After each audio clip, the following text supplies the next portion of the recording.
I want to thank you ever so much for being part of this program today. My name is Barry Nicholsberg. I am Chief Development Officer in the Office of Estate and Gift Planning at the Carter Center. And it is my honor to welcome you and thank you ever so much for being with us. We appreciate the confidence and the trust. And so with that, I'm going to ask Mark to give our disclaimer. He is an attorney. He's very good at this, and he can do it as like one of those speed talkers. So with that, Mark, please take it away.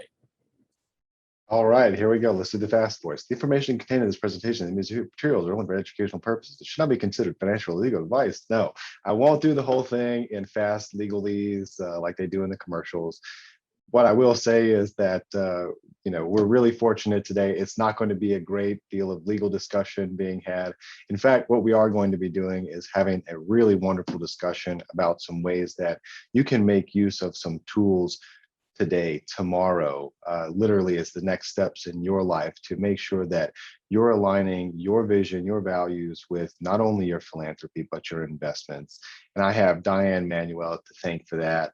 What I will say for both of us is that because we are professionals with, for myself, a legal professional advisory license, and for Dianne, a financial advisory license, we won't be giving any advice today. We will just be giving some educational pointers and hopefully giving you guys some chances to think about and use these techniques in your own lives with your advisors. So with that, I'll go forward into our title slide, which Dianne, I'll let you sort of explain. I think this is just a wonderful way to sort of kick off the presentation.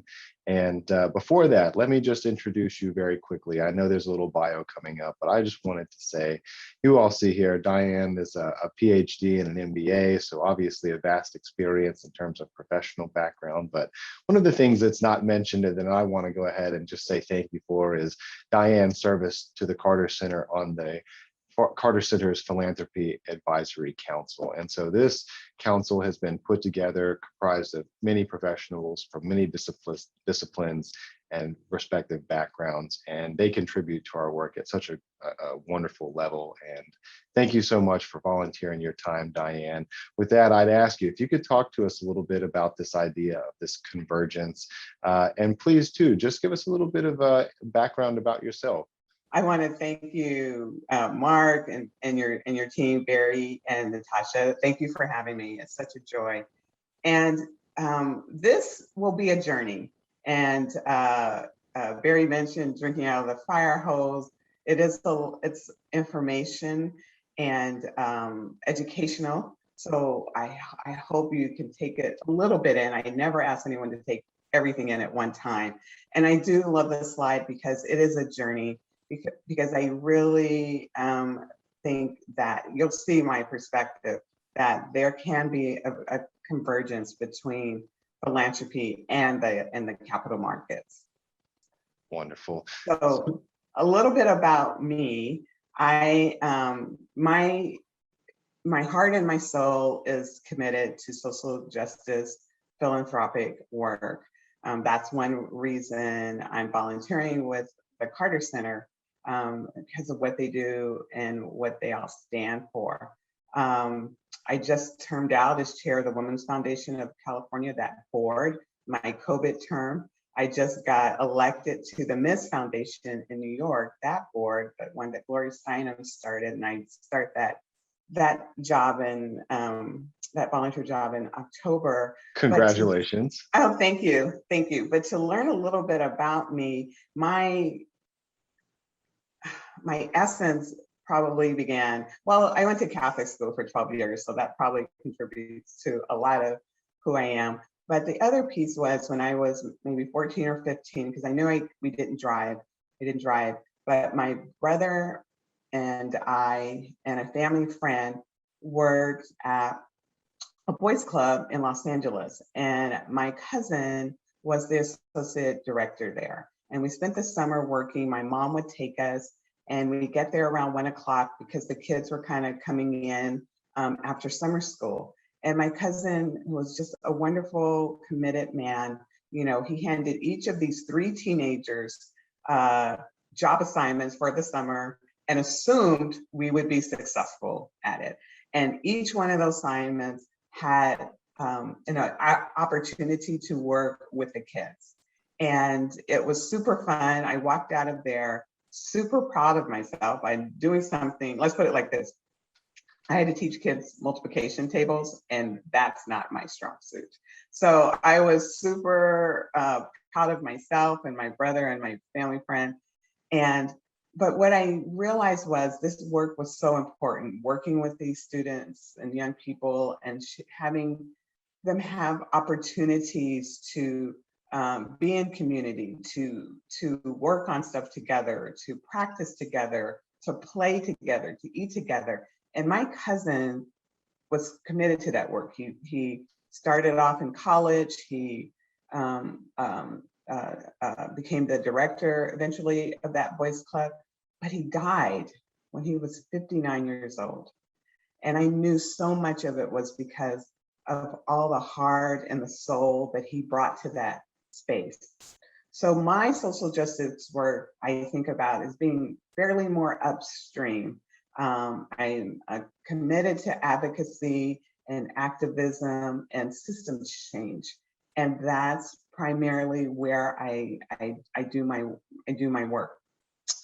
And in that space, my focus is usually Black and Brown women, helping them and the systems that hold us back to be in a better place, whether it's related to economic, social issues, environmental issues. So that's primarily where I land. Additionally, I work now at an investment advisory firm, Addisina Social Capital, and I'm able to do that work in the capital market space. And that is amazing to me also. So there is this personal convergence.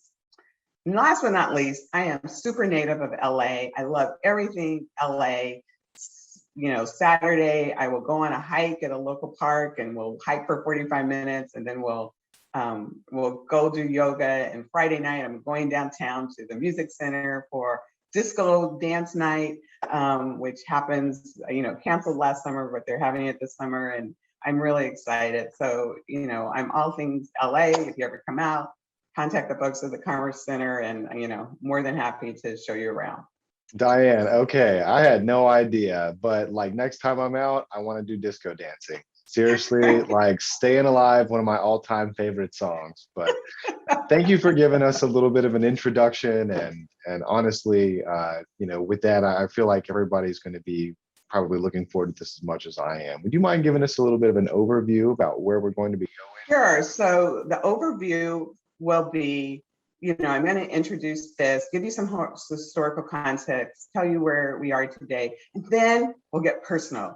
And it'll be really, really about you. So I always tell people when I do trainings, the most important thing for me is for you to walk away, like Mark said, with something you can do tomorrow, something different, just a little thing. So I'm going to ask you, if you don't already have it, get a pen, pencil, piece of paper, and jot down some ideas or thoughts or answer some of the questions that I ask you. So let's start with the introduction. So the introduction, and I put this personally, is it possible for philanthropy and investments to work toward similar goals? Is that really attainable? Is that something all of us can do? And this is the journey. This is the journey of the convergence. So let's talk about that and, write down, when I ask that question, what's the first thing that comes to your mind? Yes, no, maybe. Is it black or white? Is it gray? Just think about where you land in that space. First, just to let you know, set the lay of the land. There is a staggering difference between what happens in philanthropy, the money involved, and capital markets. In philanthropy, there is about $5 billion that changes hands in that space. That's an amazing amount of money. And it's certainly something that as folks who live in the United States, we should be super, super proud of. That is not an insignificant number. However, that is completely trumped by the amount of money that is in the capital markets. $35 trillion. And just so you know, about with 401ks and everything else, retirement accounts, about 50% of all Americans are invested in some way in the capital markets. And so just realize there is just tons of money in these two spaces. But one of the reasons I used to work in philanthropy, I worked at two major philanthropic institutions in LA. And one of the reasons I left and went to financial services was because I knew that as much money as philanthropy gives, as much charity is out there, we need something else to change the systems we live in, to make them better. We all want our systems to be better. And that's why I realized, hey, it has to be the money space, because that's where the power is. Well, it makes sense as you look at that number there. I mean, it's orders of magnitude in difference, $500 billion versus 34 trillion. So understandably, there seems to be an opportunity to be had in the private space. So I can certainly understand how that would draw you there. Can you tell us a little bit about how you've sort of looked at the difference between philanthropy and private investments?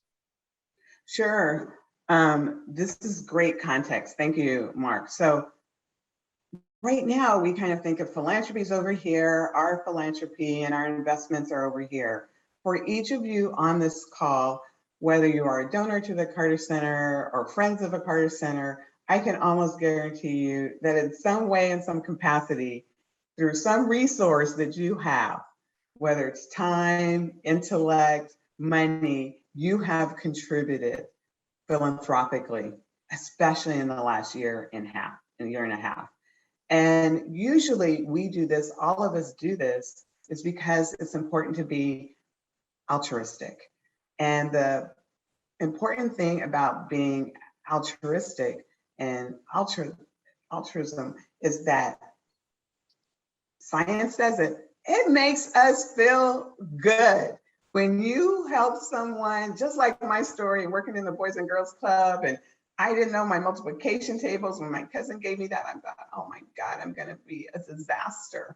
But at the end of the summer, everything worked out, and those kids felt great, but I felt great. And I said that earlier, I just felt wonderful. And science says that they can see the changes in our brain when we're altruistic. So let's just own that. It's a good thing. And then I think it's one of the things that makes America, America. We're always willing to give and to be helpful. Absolutely.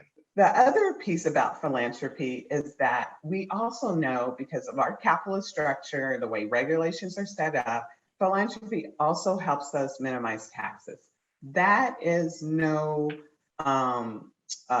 not to be taken lightly, because it can be significant contributions that can help minimize your tax situation. And we know that's important. Otherwise, it wouldn't be a law. It wouldn't exist, right? So and then the third piece in terms of philanthropy is status. And for most of us, that is not how we jump in right away. But if we think about all the places we've been, our college alma mater, our religious institutions, our hospitals, we see the status, right? And it's purposeful. Hey, I want my name on a bench just like John did over here. Or I want to be invited to that event. And I'm in LA. I know which events bring out the stars. And if I want to go to one of those, I can figure out a way to get to them. And status is part of the philanthropic process, and that's okay. It inspires us all. It's like, oh, I want to be like John too. I want to give also.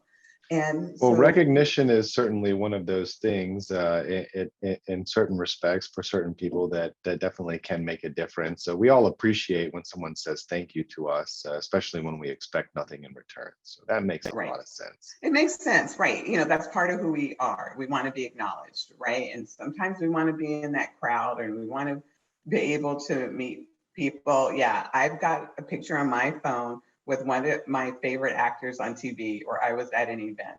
And I lost my mind. I usually don't do that here in LA, but even my friends were like, him? And I was like, yeah, I love him.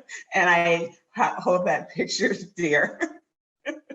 So with investments, usually the objective is to make more money because we're just trying to grow that pot, right? And part of the opportunity to grow that pot is to be able to transfer some of those resources to the philanthropic pot. So we make more money to take care of ourselves, to take care of our families, to take care of our communities too. So we all know that.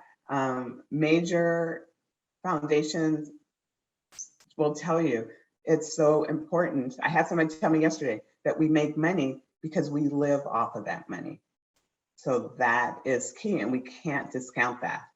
The other reason we do investments is it minimizes taxes too. We all know there are certain investments that we can all make that minimize our taxable liability, and that's fine too.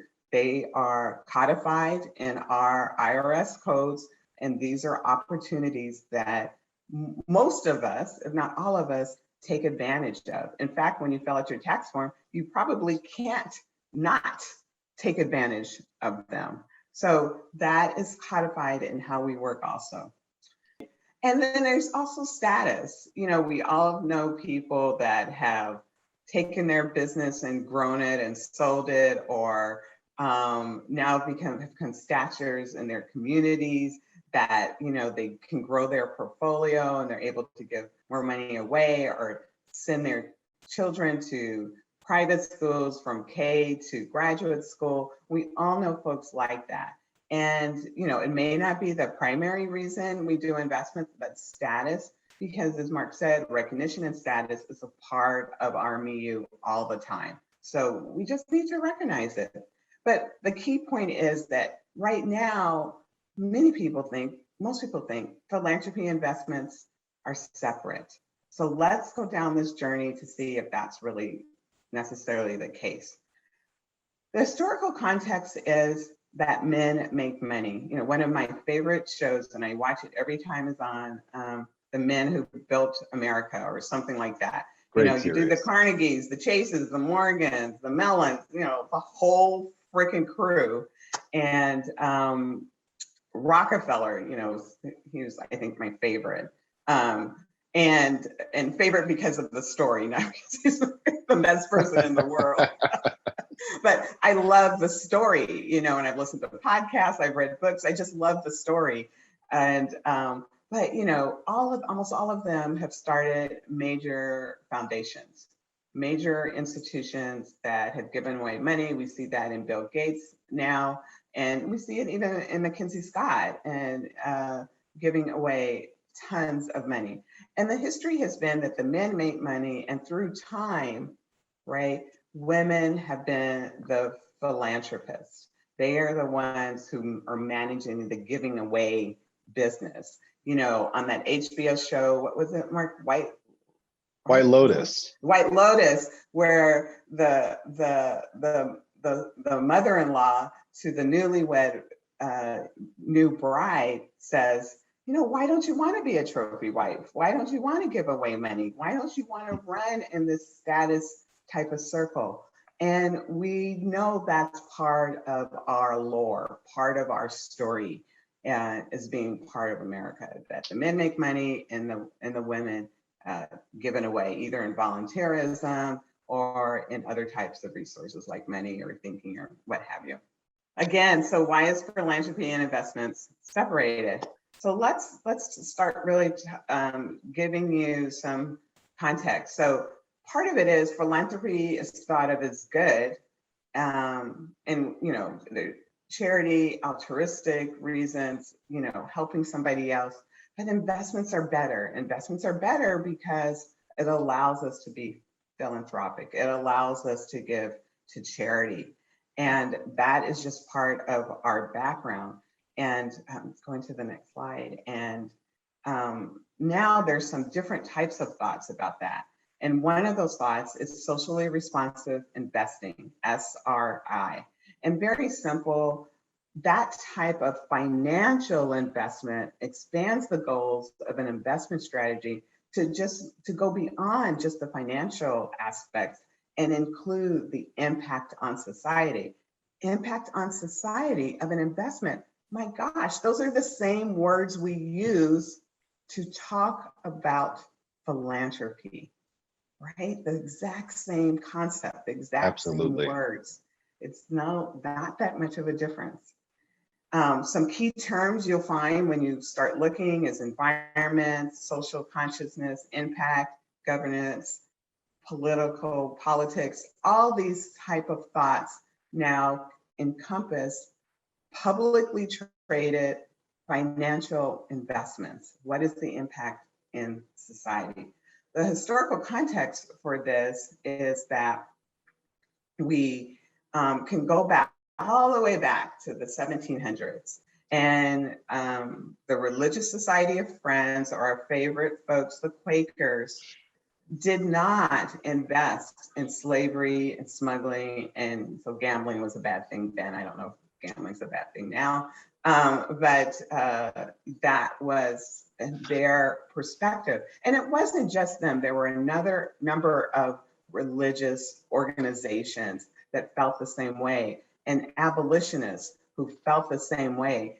As much as slavery was a part of the Southern United States, it was very much a part of the Northeast corridor also, because so many investments came into slavery through merchants, through loans, through products, through other services.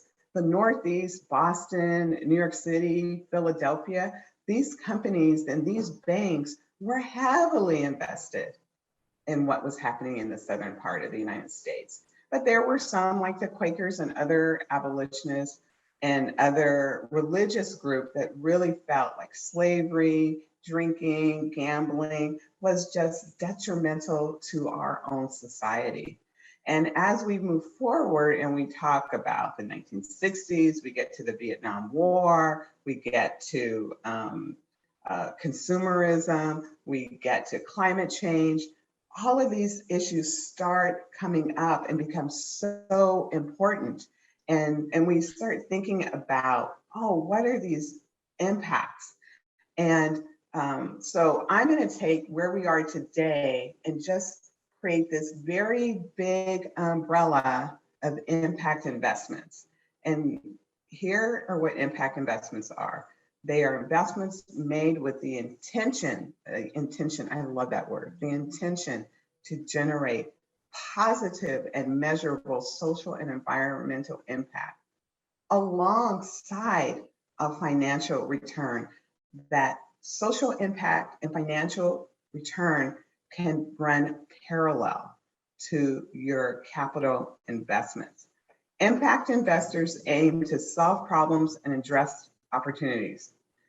I love the idea that this doesn't have to run in some sort of mutually exclusive or fully parallel track, that these things can actually come together and they can be beneficial from both sides. Could you tell us a little bit more about how people can look at these different terminologies or strategies and how they might work toward using those strategies? Perfect. So let's get into that, some implementation. And so if you feel free to take and jot down these acronyms and what they mean. So socially responsive investments are usually thought of as sin stocks.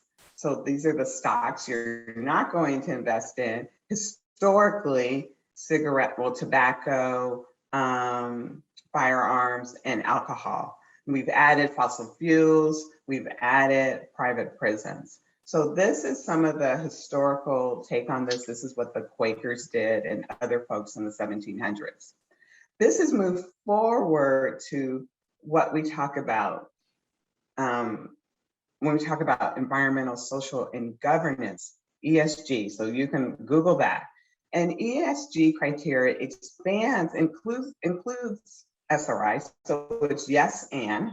It includes SRI, but expands the concept to look at environmental factors in terms of conserving the world and imagining the world that we want to be in, the treatment of people, both inside and outside the company, governance factors, et cetera. And probably the best example of this is the divestiture in South Africa. Now, I'm old enough to remember that. And that was a big thing. And it took like 10 years for it to become standard operating procedure here in the United States that we are not going to buy stock in companies that work in and support apartheid in South Africa.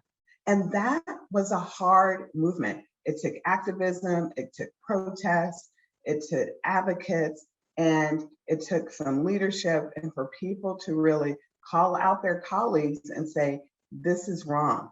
It's very similar to what the Quakers did. This is wrong, and we don't expect you to do this anymore.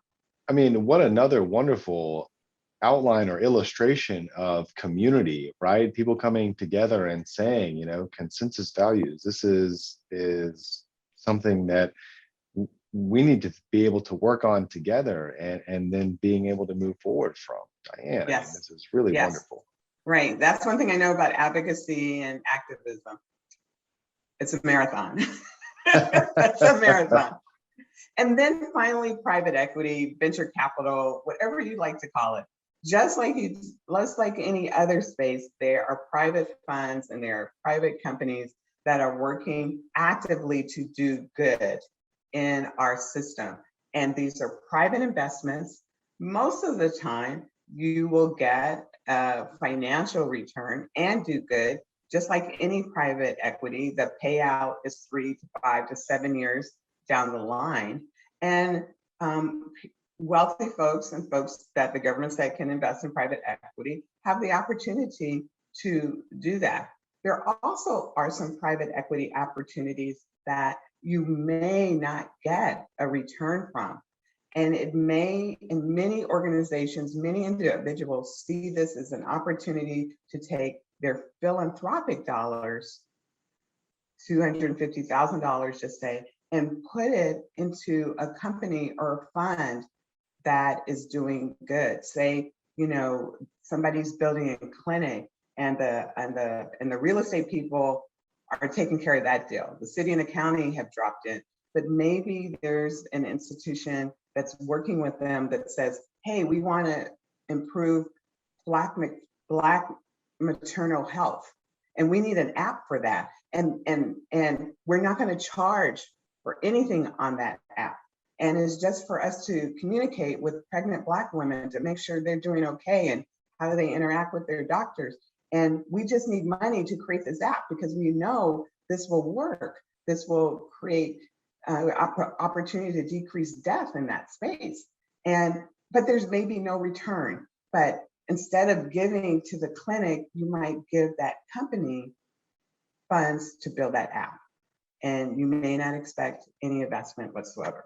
So those are some implementation strategies. What a remarkable way to sort of outline this bridge, this convergence, Dianne, and ways you can start to sort of see the connection. Thank you. Let's talk about this. So this is where your pen and piece of paper come in super handy.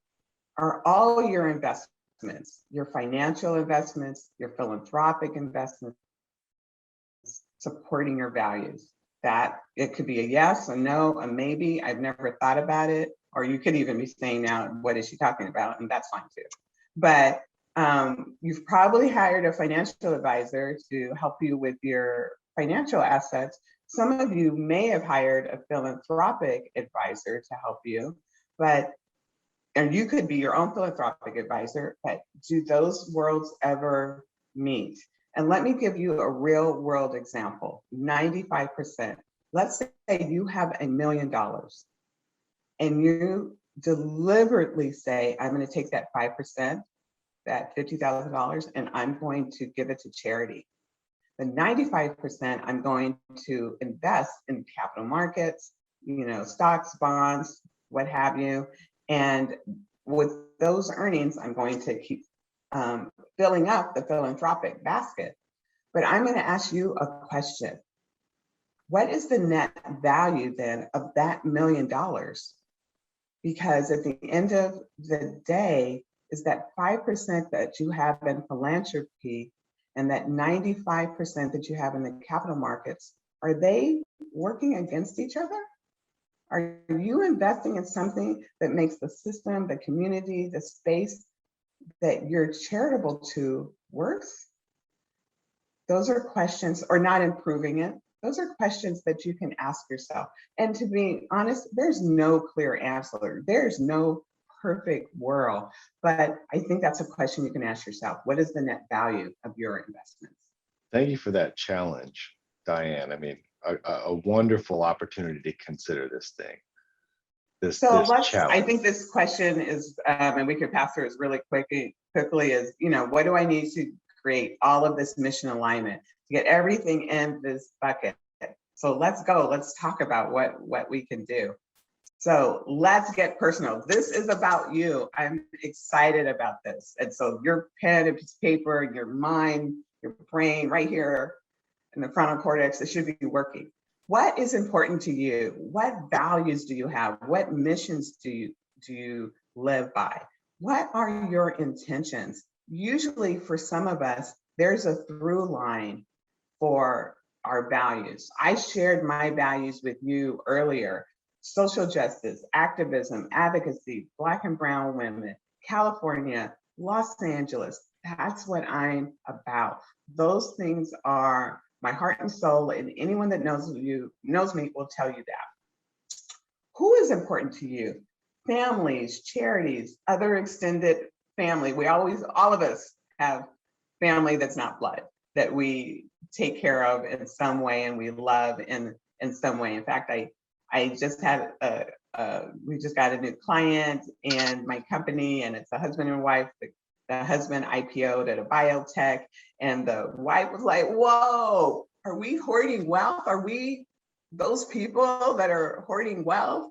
And it was such an anathema to her and to their kids. And they raised their kids to think that way, because the kids even said, we don't want that burden of deciding what you should do with your money. So right now, this family is working on it. What do they need to live? What do they need financially to take care of the people they love?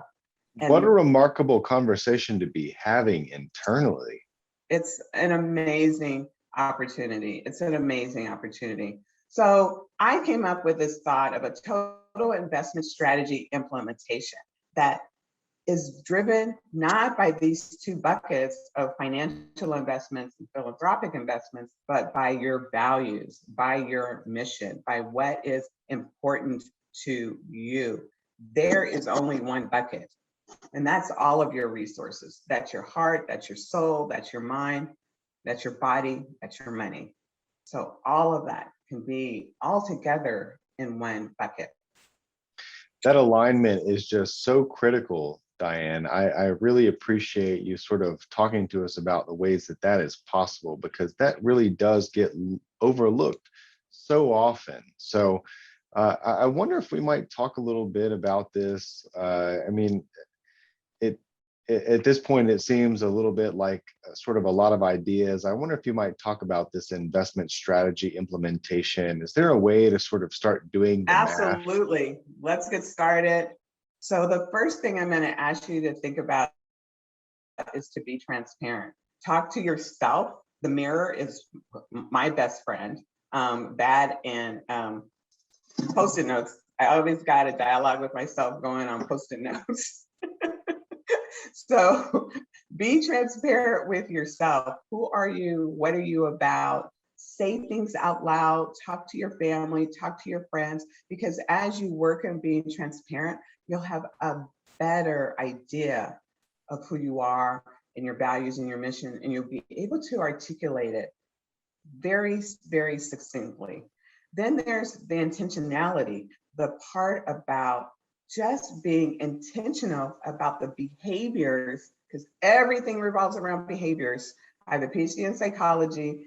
Everything revolves around behaviors. We think some stuff, but what people judge us on is our behavior. So are you intentional about what you've discovered, those values, that mission, the people, the institutions, the community that is important to you? Are you being intentional about that?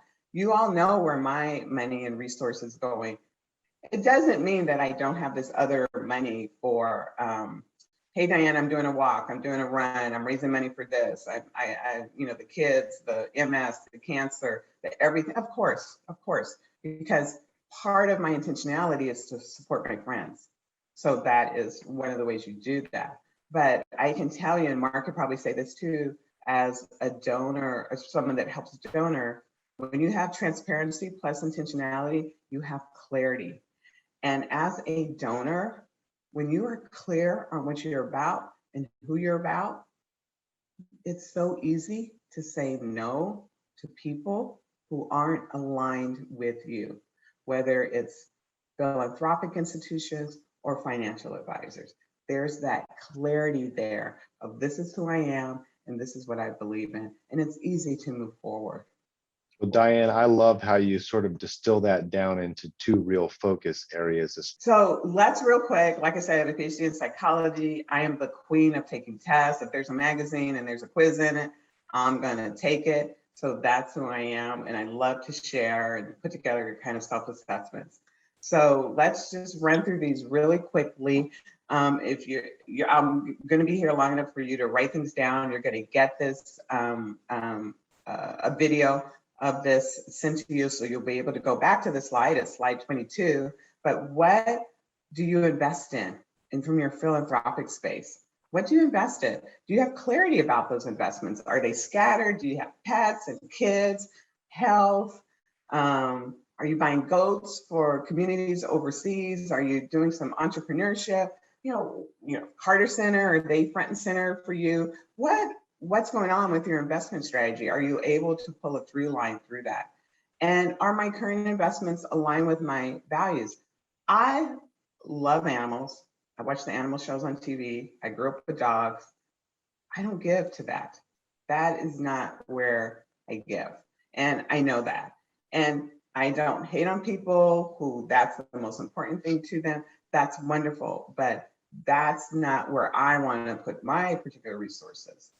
Also, am I interested in activism? Am I interested in people not only providing services, but working upstream to make, sometimes I say, to make that service provision obsolete, to, make homelessness go away, understand like where you are in that spectrum and understand your level of risk. I went to the University of Southern California at USC here in LA.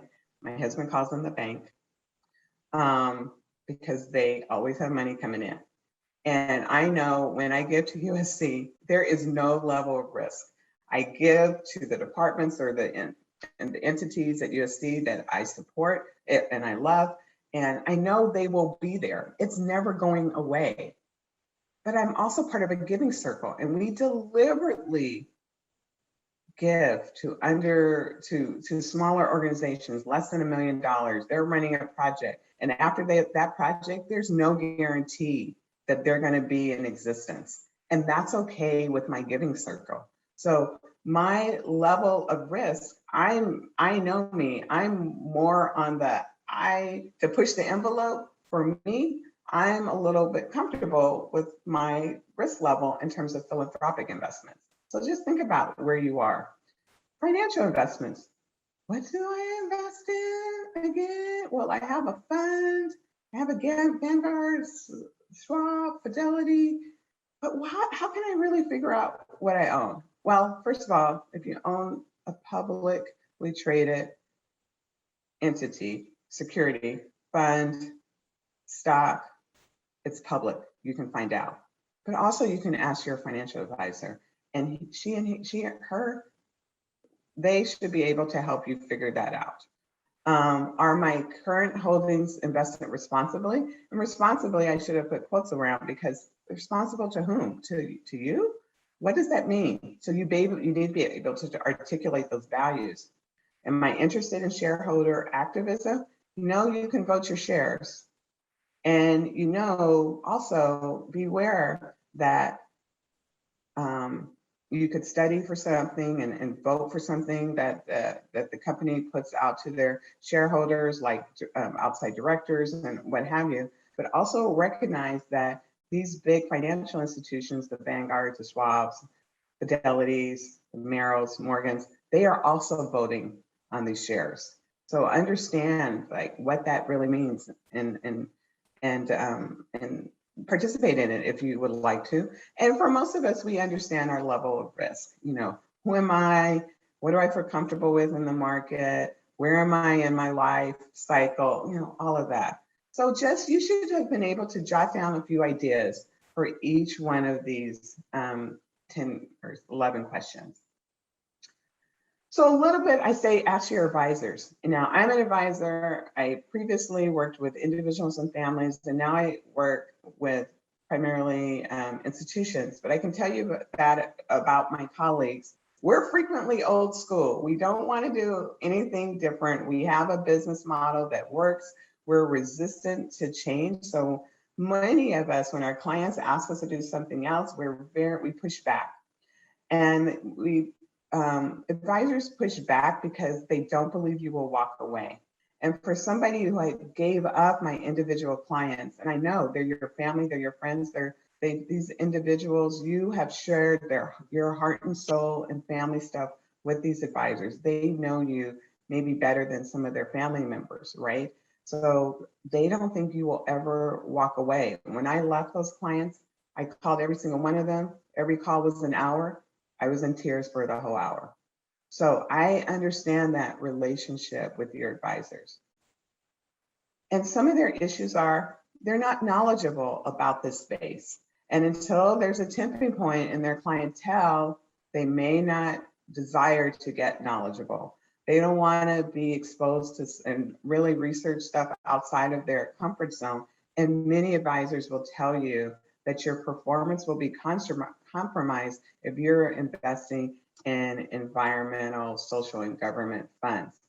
And this, so this 99%, like I told you, I am a systems change person, very upstream. Part of what's going on is who is in the financial services industry. 99% of the folks in the financial services are white men. And it is very hard. I'm a person of color, I'm a woman. It is very hard for the other folks that look like me to be in this space. And it's hard because the white men have set these parameters and they're just doing things the way they want to do it. And I get it. You're protecting your livelihood for your friends and your family, but just realize part of changing the system is working with people who are different than you, perhaps. Well, Dianne, I appreciate you saying that too, because I'll say that also from the legal side of things. I think I find that there is very often this insulation, say, of the profession from individuals who are concerned that, the more you understand the vocabulary, the more you're accessible to the information that is sort of guarded, that is a risk. But to be very honest with you, the thing that I'm so proud to be a part of and that I hear you talking about right now is this opportunity to democratize this information and to be aware of these things so you're better enabled to put in place the things that you want to do. Yes. So this is perfect. It's your money. You invest the way you want to invest. You pick your philanthropy. You can also pick your financial investments, both your financial and your philanthropic investments. They should reflect your priorities, that you should know that you can make money and do good. This is your life. Plan it out. Use your investments, your values to plan all of your investments. Your values, your philanthropic endeavors, your financial investments, they should all be in the same bucket. They are all in that one pail. So just realize that. And how do you do this? Just real quick, everything is out there. Stocks, bonds, mutual funds, exchange traded funds, venture capital, private equity. You can go to Yahoo Finance. MSCI has ESG, environmental, social, government ratings. For funds, they have it for corporate.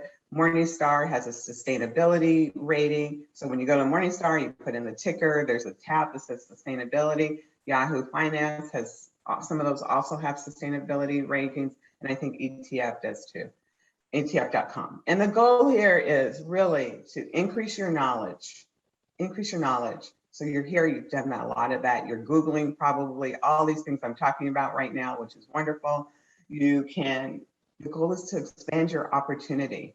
And finally, the goal is to do better, to improve. I talked to a major foundation in California yesterday, $100 million worth of assets. And they work with seniors, underserved seniors in the Bay Area. Now, are they gonna find a public investment that completely aligns with that mission of serving underserved seniors in the Bay Area? Chances are somewhere between nil and none from the public side. But they know that $100 million that's invested, that they live off of, can be doing better work. And that's what they're interested in doing. Fabulous alignment. So I think we're going to, Mythbusters, the elephant in the room, is one of my favorite things to talk about.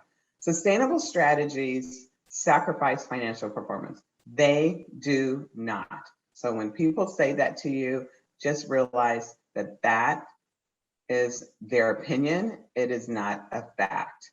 2000 studies show that about 90% of all the cases studied, sustainable investments either matched or outperformed their peer group.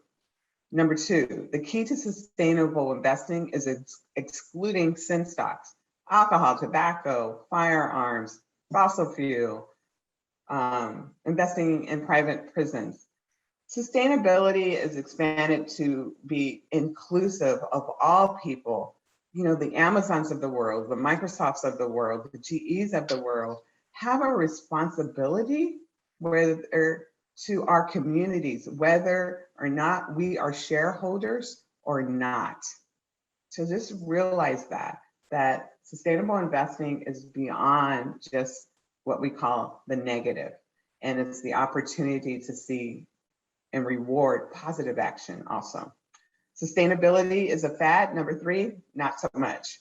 Sustainable funds increased net flows in 2018, 19, 20, and to be honest, that's been going on for about 10 years. And to add an exclamation point to that, Diane, in preparation for this, I was doing a little bit of research at Morningstar, and they were the ones who said that between 2018 and 2020, their measure of those flows increased by 10 times. So in just 2 years, there was a 10 times increase. So definitely not going away. Right.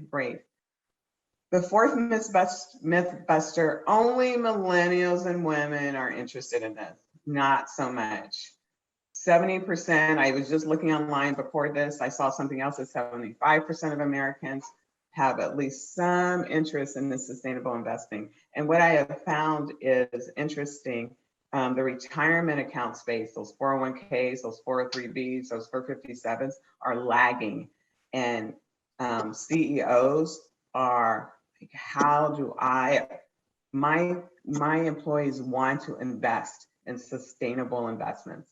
And so remember that word, sustainable investing, and they are trying to find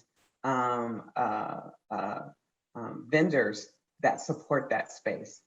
And that sustainable investing only works for equities. You know, like I said, there's stocks, there's bonds, there's mutual funds, ETFs, venture capital. You know, my company even has a municipal bond investment strategy. So that there is just vast opportunities to do that. And I suspect in a few years, almost every fund will be calling themselves sustainable, and we'll have to end up doing even more work to actually prove whether or not that's true or not. But what an awesome prediction too, that means then that more and more people are going to be paying to Absolutely. this trend. That's not just a trend, but an Absolutely. awakening, if you will, that we Right. really do need to focus on these things. Right. I'm an analysis queen, so I love charts and graphs. So here's Morgan Stanley, and this is from put out this year. The data is from 2020 that sustainable funds outperform traditional peer funds and reduced investment risk during the coronavirus.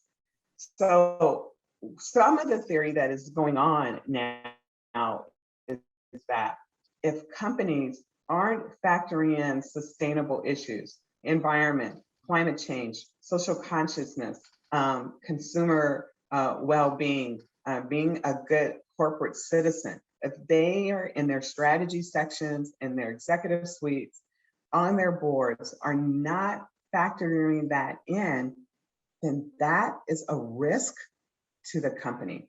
And let me give you a real life example. A frequently held stock is Southwest Airlines because we travel, we use them, and especially, they go everywhere. You can get just about anywhere on Southwest. And so, we like the people, their system is different than everyone's, but we know the system and we're able to use the system, we love it. However, we all expect, if we're investing in Southwest Airlines, that their strategy folks, their risk management folks are factoring in fossil fuel prices. They're factoring in climate change. They're factoring in government instability. They're factoring in all of these issues because they know at the end of the day that affects their ability to fly airplanes, which is their core business model. I'm sorry, full airplanes, not empty ones, not moving a plane from Baltimore to DC. They are factoring in all of those risks. And, we all hear these stories about things, flights being canceled because of weather. And so understanding that being in a sustainable space and thinking about that really mitigates risk. Cool. And I just want to tell you, you can do this, identify your values. Like I said, next steps, write this down, talk and write about them, share, do your research on ESG, sustainable investing, talk to your advisor, be insistent, and align all those investments, your values, your philanthropic investments, your financial investments in this one bucket. Cool, I think that's it. And here are some resources. So just remember this, you'll get this. These are all linked. And Jen is an impact investing network, ICCR. They are usually at the forefront of corporate stakeholder action. USCIF is out of the United Nations. They have like 10, 12, 15 sustainable kind of variables. As You Sow is a nonprofit group. I think they're in the Bay Area, San Francisco, a leader in shareholder advocacy. My company, Addisina Social Capital, just released a racial justice impact data set that indicates companies that use the proxies that we use that impact racial justice more than you think. I'm probably investing in them. You're probably invested in them. And finally, Abigail Disney just wrote a first-person account, which I love this story about how rich people protect their wealth. So I think that's it.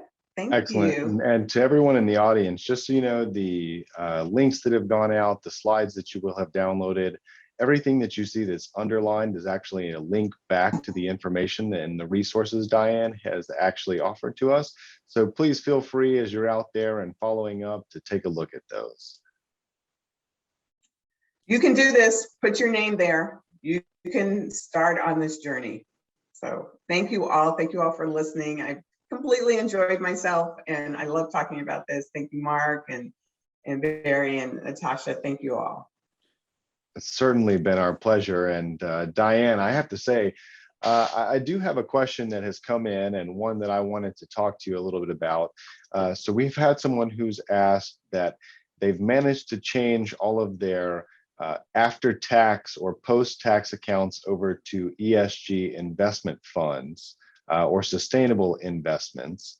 But they're a little bit concerned about the fact that they have some pre-tax accounts like their 401 that they're now looking at, or maybe they're in an IRA that they want to move to more sustainable investments. And they're concerned about capital gains taxes on that transfers. Do you have any suggestions that might help with this, Absolutely. this transition? And we need to wrap this up in just 1 minute, so I hope you can make this quick. Yeah, super straight. So for all of you that have retirement accounts, there are no capital gains for changing those around, where your IRA, 401k, 403b, do that.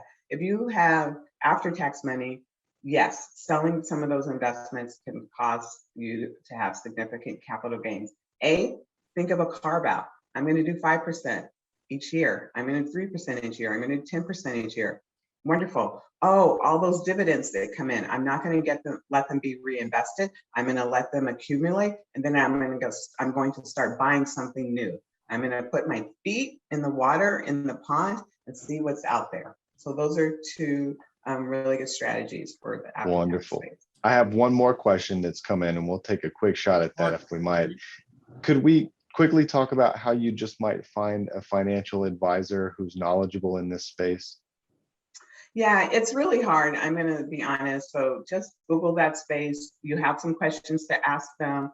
Do your research and have your values clear. And if people don't match your values, walk and just keep going. Dianne, thank you so very, very much. You've done this twice now for us.